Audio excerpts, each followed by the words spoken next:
ఈ రోజు రంజాన్ మాసంలోని రెండవ ఆషరా మగ్ఫిరత్ గురించి మాట్లాడుకుందాం. వీడియో స్కిప్ చేయకుండా పూర్తిగా చూడండి. అంతవరకు నా సెహరీ ఎలా జరిగిందో చూద్దాం.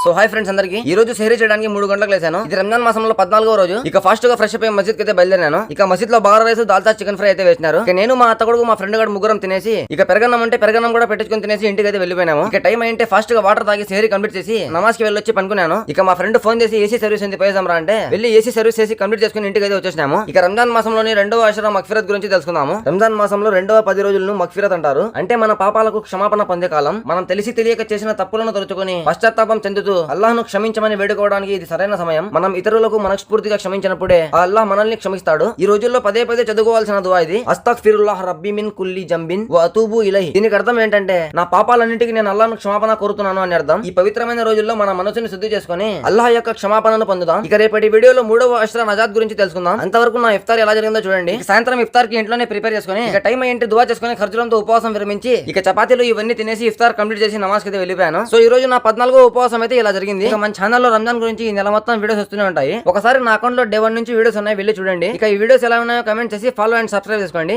బాయ్.